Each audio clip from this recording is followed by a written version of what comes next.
अस्सलाम वालेकुम, नमस्कार, सत श्री अकाल एंड गुड इवनिंग। कैसे हैं आप सब लोग? आई होप कि आप सब लोग खैरियत से होंगे। हम आज फिर कुछ न्यूज़ लेकर आए हैं और सबसे पहले तो ये कि जिन लोगों ने हमारे चैनल को सब्सक्राइब नहीं किया है, आप सबसे रिक्वेस्ट है कि प्लीज़ हमारे चैनल को सब्सक्राइब करना ना भूलिएगा। बहुत शुक्रिया उन लोगों का जिन्होंने हमारे चैनल को सब्सक्राइब किया है, जो हमें कमेंट्स भेजते हैं और बड़ी अच्छी-अच्छी एडवाइस भी देते हैं। ये और बात है कि हम फॉलो नहीं करते। वो हम ऐसे ही हैं जी, हम इसी तरह के हैं, हम फॉलो नहीं करते। हम एडवाइस सबकी सुनते हैं, उसके बाद हम वही करते हैं जो हमें करना होता है और करना भी यही चाहिए। आप सबकी सुनिए और करिए अपनी। बिल्कुल, मैं बिल्कुल आप सबको भी यही एडवाइस कर रही हूँ। खैर हम आगे बढ़ते हैं और हम आपको सबसे पहले तो खैर एक हमारे पास आज सुबह ही एक बड़े अफ़सोस की जो न्यूज़ आई वो है जी दिलीप कुमार साहब से रिलेटेड। और दिलीप कुमार साहब का जो है वो आज उनकी डेथ हुई है और उस पे बहुत पाकिस्तान में भी सब लोग बहुत उदास हैं और पाकिस्तान में भी सबको बहुत अफसोस है। और वैसे तो आप सब जानते ही हैं कि दिलीप साहब जो हैं वो पेशावर में पैदा हुए थे और लेकिन ज़ाहिर है कि सारी ज़िंदगी उनकी इंडिया में ही गुजरी और वहाँ की फ़िल्म इंडस्ट्री पे एक तरह से उन्होंने राज किया हर रोल में, चाहे वो उनकी जो शुरू की मूवीज़ थी जिसमें वो हीरो आया करते थे या चाहे वो उनके जो कैरेक्टर एक्टर के तौर पे जब उन्होंने दोबारा से जॉइन किया वो हो, हर काम में उन्होंने हर रोल में उन्होंने आप सब जानते ही हैं कि एक बहुत ज़बरदस्त किस्म का अपना इम्प्रेशन उन्होंने छोड़ा है और बहुत से लोग ऐसे हैं जो अभी भी दिलीप साहब को कॉपी करते हैं और कोशिश करते हैं कि उनकी तरह से अच्छा काम कर सकें। मेरे लिए तो खैर मुझे तो दिलीप साहब और उनके साथ देव आनंद साहब सभी बहुत पसंद है और मैं अक्सर उनकी मूवीज़ देखती हूँ और दिलीप साहब की मुझे लीडर और इसके अलावा राम और श्याम ये फ़िल्में मुझे उनकी बहुत पसंद हैं और ज़ाहिर है जैसे पुरानी मूवीज़ होती हैं, उनमें कई और दूसरी मूवीज़ भी उनकी हैं जो कि बहुत खूबसूरत हैं, गाने बहुत अच्छे हैं। मधुमती अभी 2-3 दिन पहले आ रही थी डिश टीवी पे। वो भी मैंने देखी, वो भी बहुत मुझे अच्छी लगी और बाकी तो आप जानते ही हैं कि कर्मा, शक्ति और इस तरह की कई मूवीज़ जो हैं दिलीप साहब की बहुत खूबसूरत है। एक फ़िल्म आई थी दुनिया, मेरे ख़्याल है यही नाम था, ऋषि कपूर भी थे उसमें। तो वो फ़िल्म भी बहुत अच्छी है, वो भी मैंने देखी है उसपे डीवीडी पे। हमारे तो पता है आपको मूवीज़ सिनेमा में नहीं लगती, पहले लगा करती थी लेकिन फिर दोबारा ये जो गवर्नमेंट्स लड़ती रहती हैं आपस में, उसमें जो आम सिटीज़न है उसका बहुत नुकसान होता है। तो उस वजह से कभी हमारे यहाँ के टीवी प्लेज़ जो हैं, वो इंडिया में बैन हो जाते हैं और कभी इंडियन मूवीज़ जो हैं, वो पाकिस्तान में कह दिया जाता है कि जी नहीं दिखा सकते। लेकिन वो ऐसा होना नहीं चाहिए क्योंकि ना तो हमारे यहाँ के टीवी चैनल्स, हमारे यहाँ के टीवी ड्रामे वहाँ पे इंडिया में बैन होने चाहिए और ना ही इंडियन टीवी यहाँ तक कि मैं तो कहती हूँ इंडियन न्यूज़ चैनल्स भी पाकिस्तान में ईज़िली अवेलेबल होने चाहिए और दोनों तरफ की जो लोग हैं उनको सुनना चाहिए कि हमारे बारे में क्या बात हो रही है।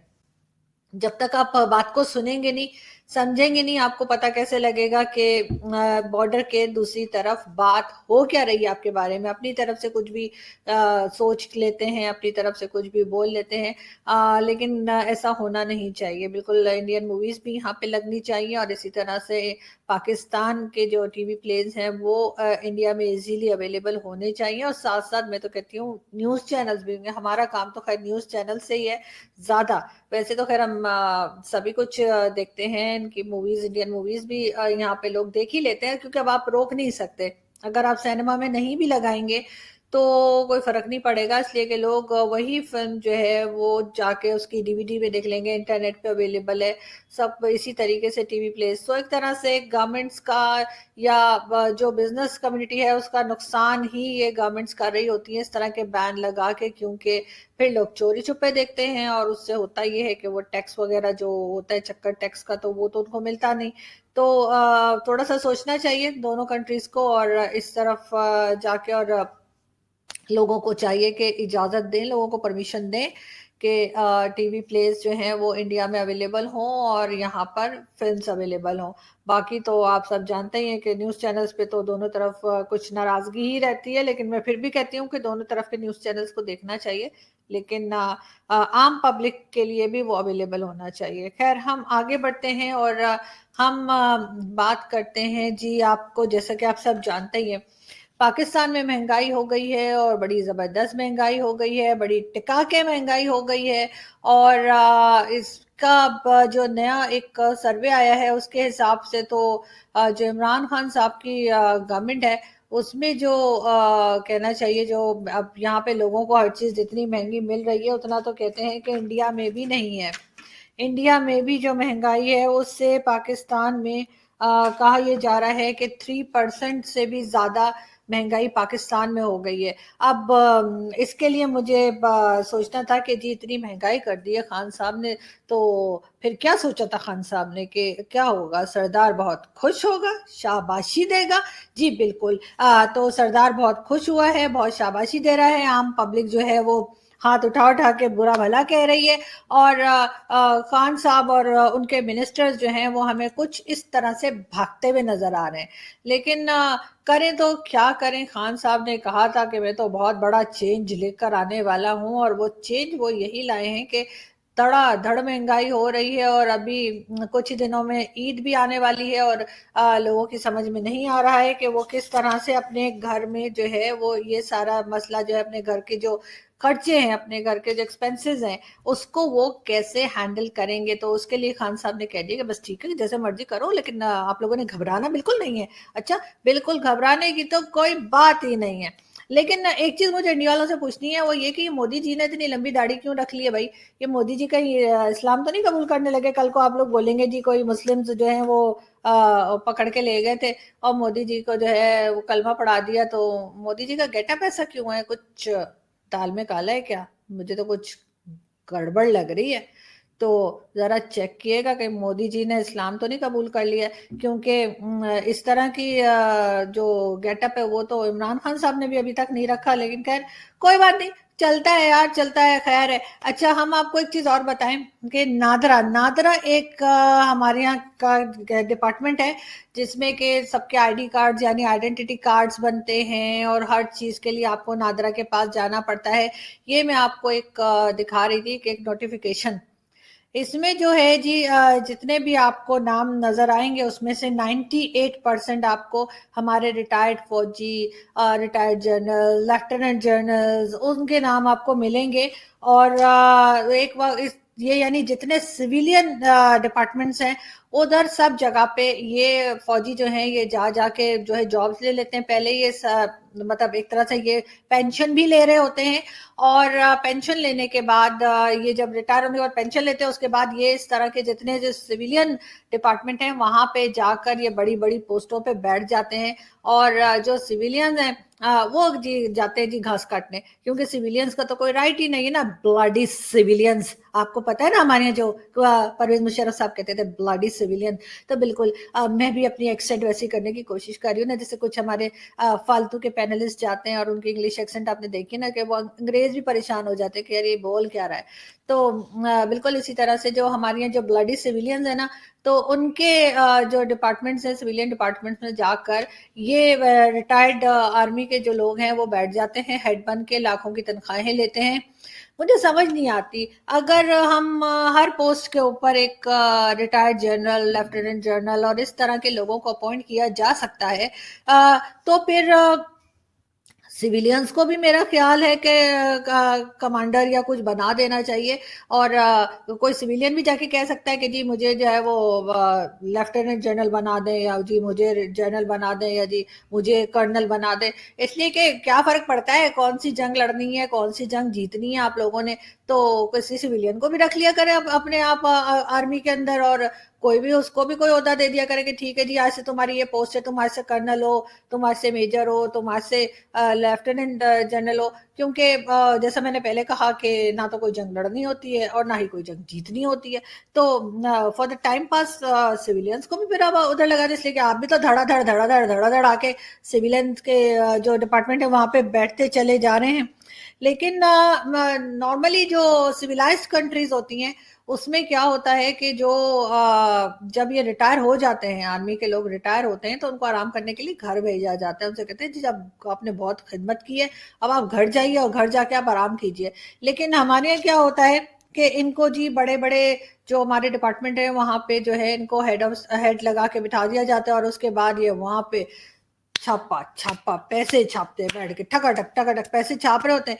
और फिर कहते हैं कि जी हमने तो कौम की बड़ी खिदमत की है। अब कौम कहती है कि भाई आपने हमें जो है वो जॉबलेस कर दिया, और खुद आप वहां जाके बैठ गए, और उसके बाद आप कह रहे हैं कि आपने बड़ी खिदमत की है। लेकिन साथ साथ मैं ये भी बता दूं कि हमारे मीडिया के मुताबिक, हमारा जो मीडिया है, हमारा जो इलेक्ट्रॉनिक मीडिया जो है, उसके हिसाब से अभी तक जो अफगानिस्तान में जो कुछ हो रहा है, आपको जैसे मालूम होगा अफगानिस्तान में जिस तरह से तालिबान कब्जे करते जा रहे हैं सूबों के ऊपर, उनके जो प्रोविंसेस हैं उसके ऊपर तालिबान जिस तरह के अटैक्स कर रहे हैं, जिस तरह से वहां पे सब कुछ अपने कंट्रोल में ले रहे हैं, तो अगर हम बिलीव करें अपने इलेक्ट्रॉनिक मीडिया का जो पाकिस्तान का है, तो उनके हिसाब से अभी तक 34 प्रोविंसेस में से 101 प्रोविंस जो है उनके ऊपर तालिबान कब्जा कर चुके हैं।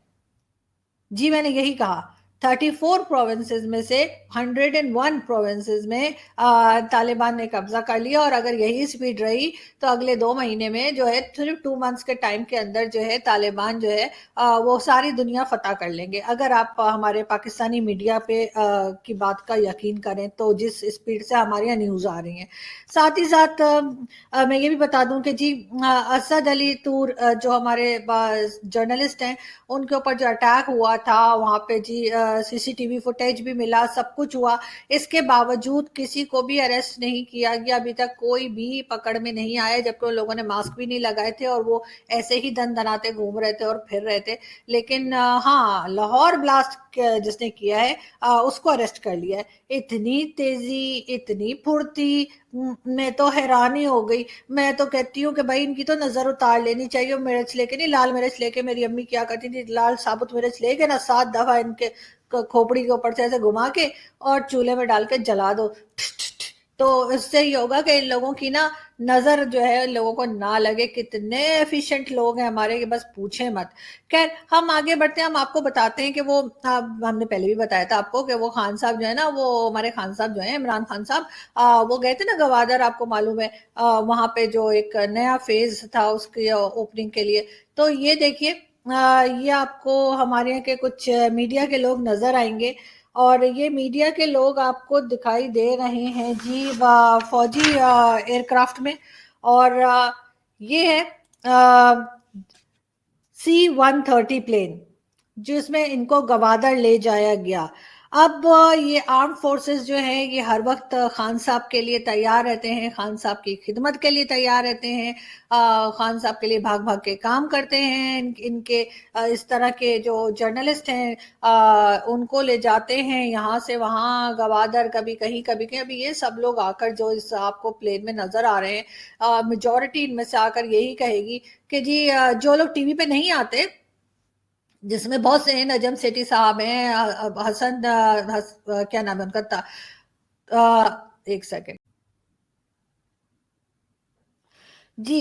तो जैसे ये पिक्चर मैंने आपको दिखाई थी और मैंने आपको बताया था कि ये लोग जो है इनको आर्म्ड एयरफोर्सेस जो है उनके साइड उनके प्लेन में ले जाया गया गवादर, और वहां पे इन्होंने रिपोर्टिंग की।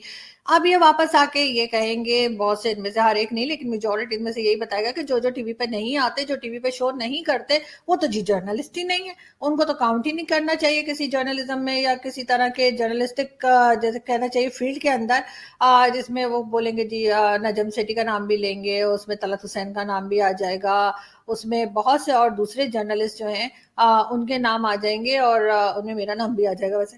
तो इनके लिए हिसाब से जो ये जूते चाट रहे हैं, जो ये बूट पॉलिश कर रहे हैं, सिर्फ यही लोग जर्नलिस्ट हैं और कोई दूसरा नहीं।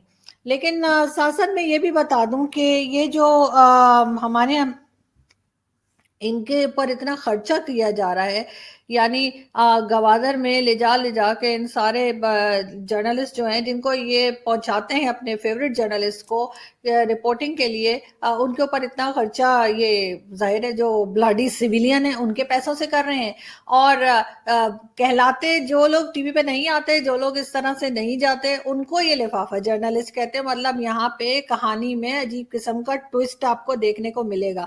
لیکن ساتھ ساتھ میں یہ بھی بتا دوں کہ یہ جو ڈفرینٹ سویلین ڈپارٹمنٹس میں یہ جرنلس جا کے بیٹھتے ہیں، بڑے بڑے ہیڈ بن کے بڑی بڑی تنخواہیں لیتے ہیں، بہت لمبی لمبی سیلریز ہوتی ہیں ان کی، 25 30 35 40 لاکھ سے نیچے تو کسی کی سیلری ہوتی نہیں ہے۔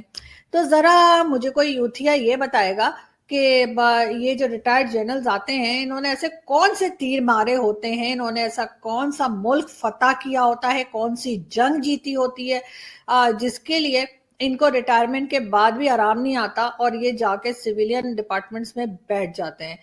یہ بات مجھے اگر کوئی بتا دے گا تو بڑا اچھا ہوگا، اور اگر نہیں بتائے گا تو آپ کی مرضی ہے، لیکن یہ کہ جو یوتھی ان کو سپورٹ کر رہے ہوتے ہیں وہ ضرور یہ بتا دیں، اور باقی ان لوگوں کو مکس نہ کریں۔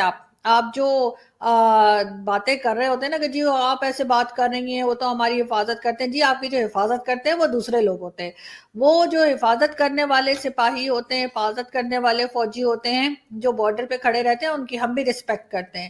ہم صرف بات ان کی کر رہے ہیں جو بڑے بڑے جنرلز اور لیفٹیننٹ جنرلز ریٹائر ہو کے کرپشن کیسز میں انوالو ہوتے ہیں، بڑے بڑے آ کے یہاں پر جو ہے وہ سویلین ڈپارٹمنٹس میں بیٹھ جاتے ہیں ہیڈ بن کے، اور لمبی لمبی سیلریز لیتے ہیں۔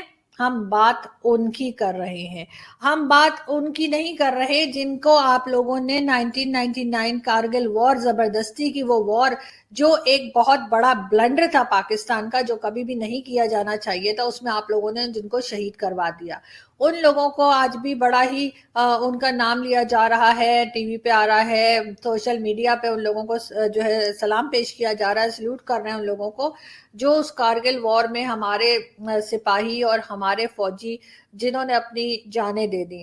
لیکن ان کی جانیں لینے کا ذمہ دار کون ہے؟ ذمہ دار بھی پاکستان ہی ہے، جس نے غلط ایک طریقے سے اور ایک بالکل غلط بے بنیاد اور ایک بلنڈر قسم کی جنگ شروع کی تھی کارگل کے نام پہ، اور اس کے بعد وہاں سے جوتے کھا کے واپس آئے، خود تو آ گئے لیکن بہت سے ہمارے ایسے فوجی تھے، ایسے آرمی کے لوگ تھے، ایسے ہمارے جانباز تھے جنہوں نے اپنی جانیں گنوا دی وہاں پہ۔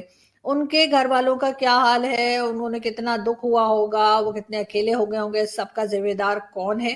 اور اس پہ کسی کو کوئی شرمندگی نہیں ہے، الٹا اٹھ کے کہتے ہیں کہ جی اگر کارگل سے واپس نہ بلایا ہوتا تو ہم نے تو کشمیر جیت لیا ہوتا۔